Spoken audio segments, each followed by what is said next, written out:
পুর নিয়োগ দুর্নীতি কাণ্ডের তদন্ত করতে শুক্রবার একদম সকালে লেকটাউনে মন্ত্রী সুজিত বসুর বাড়িতে তল্লাশি অভিযানে নামে কেন্দ্রীয় তদন্তকারী সংস্থা ইডি। প্রসঙ্গত 2023-এর অগস্টে ইডির পক্ষ থেকে তলব করা হয়েছিল মন্ত্রী সুজিত বসুকে, যদিও তদন্তকারীদের সামনে সে সময় হাজির হননি সুজিত।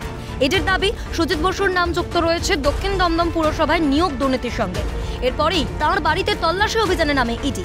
আর এই ঘটনাকে কেন্দ্র করে তরজা এবং পাল্টা তরজায় মুখর বঙ্গের রাজনৈতিক মহল। এদিন সুজিত বসুর বাড়িতে ইডির তল্লাশি প্রসঙ্গে তৃণমূল মুখপাত্র কুণাল ঘোষ সরাসরি বিজেপির দিকেই নিশানা করলেন। এ প্রসঙ্গে তার বক্তব্য, সুজিত বসুকে যেহেতু দমদম এবং বসিরহাটের সাংগঠনিক দায়িত্ব দেওয়া হয়েছে, তাই বিজেপি সুজিত বসুকে টার্গেট করেছে। প্রত্যেকটা ক্ষেত্রে কাউকে আটকে, কাউকে বিব্রত করে জমি ফাঁকা করতে চাইছে। কয়েকদিন আগে আমরা বিজেপির মুখে শুনেছি, বিজেপির নেতাদের মুখে, দেখুন এবার উত্তর 24 পরগনায় কি কি হয়েছে, এবং সুজিত বসুকে দমদম এবং বসিরহাট এই দুটো লোকসভা কেন্দ্র বিশেষ দায়িত্ব নিয়ে দেখতে বলেছেন। এখন সুজিত বসুকে যেহেতু দমদম এবং বসিরহাটের সাংগঠনিক দায়িত্ব দেওয়া হয়েছে, তাই বিজেপি সুজিত বোসকে টার্গেট করছে যে তাহলে দমদম এবং বসিরহাট সুজিত বোস ব্যস্ত থাকবেন, এই সব হ্যারাসমেন্ট নিয়ে তাকে কালিমা লিপ্ত করা যাবে। ফলে এইভাবে প্রত্যেকটা ক্ষেত্রে দেখা যাচ্ছে যে যার যার ক্ষেত্রে এইভাবে কাউকে আটকে, কাউকে বিব্রত করে জমি ফাঁকা করতে চাইছে। তবে বিষয়টি নিয়ে পাল্টা রাজ্যের শাসক দলকেই তুলোধনা করলেন বিজেপি মুখপাত্র শ্রমিক ভট্টাচার্য। তিনি জানান, ইডি কখন, কোথায়, কিভাবে যাবে সেটা আমাদের দেখার বিষয় নয়। আমরা জানি পুর নিয়োগ দুর্নীতি হয়েছে, একদম ওভার দ্য কাউন্টার চাকরি বিক্রি করে দেওয়া হয়েছে। পাশাপাশি এদিন ইডির তদন্ত নিয়ে কেউ যদি মনে করেন এটা রাজনৈতিক প্রতিহিংসা, তাহলে যে আদালতের নির্দেশে এই তদন্ত চলছে তারা উত্তর দেবে। দেখুন, ইডি কখন, কোথায়, কিভাবে যাবে সেটা তো ইডির বিষয়, সেটা তো আমাদের দেখবার বিষয় নয়। আমরা জানি পুরো নিয়োগ দুর্নীতি হয়েছে, একদম ওভার দ্য কাউন্টার চাকরি বিক্রি করে দেওয়া হয়েছে। প্রকাশ্যে তৃণমূল কংগ্রেসের কর্মীরা বলছে যে তারা প্রতারিত হয়েছেন, বাইরে থেকে লোক নিয়ে এসে চাকরি দেওয়া হয়েছে, স্থানীয় ছেলেরা সুযোগ পাননি। এটা তো তৃণমূলের মধ্যে থেকে অভিযোগ উঠে এসছে। দুর্নীতি যে হয়েছে সেটা তো প্রমাণিত।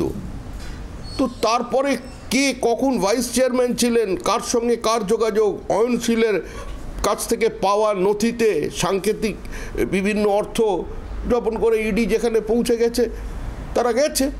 এবার তার মধ্যে যদি কিছু বেনিয়ম হয়ে থাকে, কেউ যদি মনে করেন এটা রাজনৈতিক প্রতিহিংসা, তাহলে যে আদালতের নির্দেশে এই তদন্ত চলছে, নজরদারিতে চলছে, তারা উত্তর দেবে।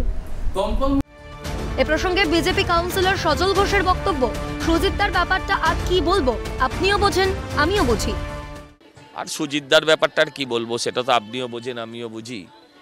মাল আছে, সুজিতদার কাছে মাল আছে, কি বলবো। যদিও ঘটনা প্রসঙ্গে তৃণমূল নেতা পাঁচু রায় জানালেন, তৃণমূলের উপর সার্বিক আক্রমণের যে ছক, তারই একটা অংশ এটি, হিসেব কষেই করেছে। তৃণমূল কংগ্রেসের উপর সার্বিক আক্রমণের যে ছক, তার একটা অংশ আর কি। এবং সুজিত শুধুমাত্র একজন মন্ত্রী নন, সুজিত শুধুমাত্র একজন কাউন্সিলর ছিলেন তাই নয়, বা একজন এমএলএ নন। সুজিত একটা নেতা, leader, not only of this area. Sujit এখন বাংলারই একজন নেতা আর কি। সুতরাং সুজিতকে আক্রমণ করা মানে একেবারে তৃণমূলকেই আক্রমণ করা হচ্ছে আর কি, ডাইরেক্টলি। এবং সেই হিসেবে হিসেব কষেই এটা করেছে আর কি, হিসেব কষেই করেছে। তবে প্রদেশ কংগ্রেস সভাপতি অধীর চৌধুরী অবশ্য এই ঘটনায় নিশানা করলেন তৃণমূলকেই। বললেন, এদের কাছে প্রচুর টাকা, সেই টাকার উৎস জানার অধিকার ইডির রয়েছে। তদন্তের স্বার্থে ইডি যে কোনো জায়গায় যেতে পারে। দেখো ভাই, এদের কাছে প্রচুর টাকা, টাকার উৎস কি সেটা জানার অধিকার তো ইডির আছে। দেখা যাক কি হয়। ইডি যেখানে যেখানে যাবে, আমার সেখানে কি বলার আছে? ইডি তার তদন্তের সাথে সব জায়গায় যেতে পারে, যাদের কাছে যাচ্ছে তারা জবাব দিবে এগুলোর। তবে পুর নিয়োগ দুর্নীতি কাণ্ডে সুজিত বসুর বাড়িতে ইডির তদন্ত প্রসঙ্গে সুজিত বসু এবং রাজ্যের শাসক শিবিরকে কড়া ভাষায় তোপ দাগলেন বিরোধী দলনেতা শুভেন্দু অধিকারী। তিনি জানালেন, সুজিত বসু শুধু দক্ষিণ দমদমে চাকরি বেচেননি, কামারহাটি পুরসভায় তাঁর দুজন শ্যালকের দুজন স্ত্রীকে সব নিয়ম ভেঙে চাকরি দিয়েছেন। আর ইডি ঢুকেছে সিবিআই এর প্রাইমারি ইনভেস্টিগেশনে, মেটেরিয়াল পাওয়া গেছে বলেই। সুজিত বসুর শুধু দক্ষিণ দমদমে চাকরি বেচেনি, তিনি কামারহাটি পুরসভায় তার দুজন শ্যালকের দুজন স্ত্রীকে সব নিয়ম ভেঙে খাতা বদলে পার্মানেন্ট চাকরি দিয়েছে। আপনি আজকে গেলেও গোপাল সাহার পুরসভায় দেখে আসবেন। সিবিআই ইনভেস্টিগেশন করেছে হাইকোর্টের অর্ডারে। এই হাইকোর্টের অর্ডার আটকানোর জন্য চোর মমতা ডিভিশন বেঞ্চে সুপ্রিম কোর্টে গেছিল, সেখান থেকে থাপ্পড় খেয়ে ফিরে এসছে। যা হচ্ছে কোর্ট মনিটরিং হচ্ছে। আর ইডি ঢুকেছে সিবিআই প্রাইমারি ইনভেস্টিগেশনে মেটেরিয়াল পাওয়া গেছে বলে। পাঁচু গিয়ে বলে এসেছে আমি কিছু খাইনি, সব সুজিত খেয়েছে। এবার সুজিতকে বলতে হবে আমি কিছু খাইনি, চোর মমতা সব খেয়েছে। পাশাপাশি তার বক্তব্য, এরা প্রত্যেকে যুক্ত। তৃণমূলের নেতা সহ 70টা পুরসভার চেয়ারম্যানরাও পুরো নিয়োগ দুর্নীতিতে যুক্ত। 70টা পুরসভার চেয়ারম্যান এবং তৃণমূলের নেতারা যুক্ত। ব্যাগ গোছানো শুরু করুন, সঙ্গে শীতের জিনিসও রাখবেন।